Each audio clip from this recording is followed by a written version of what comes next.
হায় হায় হায় মানুষ, হায় হায় হায়, তোমার নাকি মান আছে, হুঁশ আছে, এটাই কি তার পরিচয়? পথ চলতি অবহেলাদের মেরে দেখাচ্ছ তোমার শক্তি। সময় আসলে এরাই তোমায় দেখায় প্রভু ভক্তি। ওদের কি অপরাধ?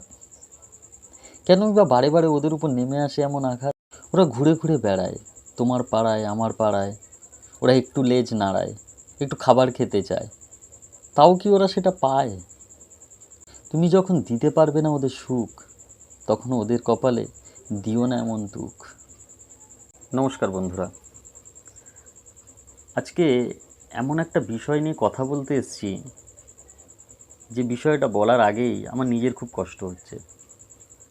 আপনারা ভিডিওর শুরুতেই কয়েকটা ক্লিপ দেখলেন, আপনারা হয়তো বুঝতে পারছেন আমি কী বিষয়ে কথা বলতে চলেছি। ইদানিংকালে এই অবলা জীবদের উপর যেভাবে আঘাত নেমে আসছে, সত্যি আমরা নিজেদেরকে নিজেরাই মানুষ বলতে কোথাও একটু দ্বিধাবোধ করছি। কালকের একটি ঘটনা আমাকে খুব নাড়া দিয়েছে। ঘটনাটি আমাদেরই এখানকার বাগারখোল জনমঙ্গল উদয় সংঘ ক্লাব সংলগ্ন এলাকাতে। ভিডিওটিতে যে ভদ্রলোককে দেখা যাচ্ছেন, ভদ্রলোক বলবো কি জানি না, তবে সৌজন্যের খাতিরে আমি ভদ্রলোকই বললাম। উনি আমাদের পাড়ায় বাড়ি করে এসছেন বহুদিন, কিন্তু আমি ওনাকে কখনো দেখিনি। আমি শুনেছি উনি পুলিশে কর্মরত।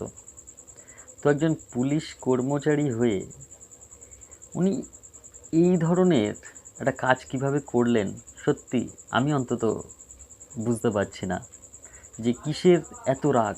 মানে ওই পোষ্যটির উপর ওনার কিসের এত রাগ হলো যে একটি লোহার রড নিয়ে গিয়ে তাকে একবার নয়, দুইবার নয়, তিনবার তার মাথায় আঘাত করতে হলো। এবং সবচেয়ে বড় কথা, মাথায় আঘাত করার পর যখন কুকুরটি নিস্তেজ হয়ে গেছে, গলগল করে রক্ত পড়ছে, ওখানে যারা ছিলেন তাদের মুখে শোনা, ভদ্রলোক উক্তি করছেন যে কুকুরটি এখনো মরেনি। মানে আমরা কতটা নিচে নামতে পারি, কতটা নিচে নামতে পারলে এই জায়গায় আসতে পারি, তা কালকে সত্যি একটা জলজান্ত প্রমাণ পেলাম। তবে দিনের শেষে কিছু ভালো জিনিসও হয়। যেমন কালকে যখন ওই ভদ্রলোক ওই কুকুরটিকে মারছিলেন, ওনার মানসিকতা নীচ হতে পারে, ওনার মানসিকতা ছোট হতে পারে, উনি ব্যাধিগ্রস্ত হতে পারেন, কিন্তু ওখানে থাকা আর যে মানুষগুলো তারা সুস্থ সবল ছিলেন, তারা সঙ্গে সঙ্গে তার প্রতিবাদ করেন এবং থানাতে ফোন করে।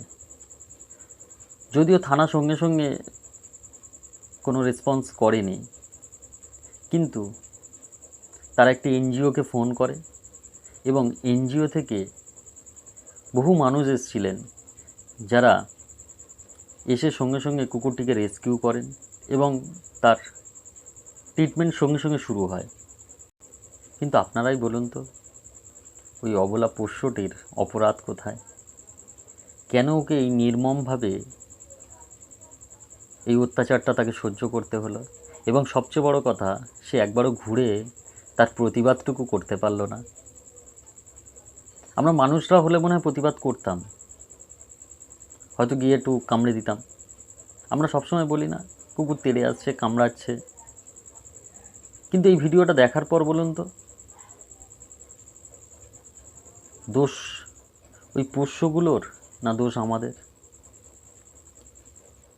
তবে অনেক অনেক ধন্যবাদ সেই এনজিওকে এবং সেই মানুষগুলোকে যারা সঙ্গে সঙ্গে সেই পাশে এসে দাঁড়িয়েছে এবং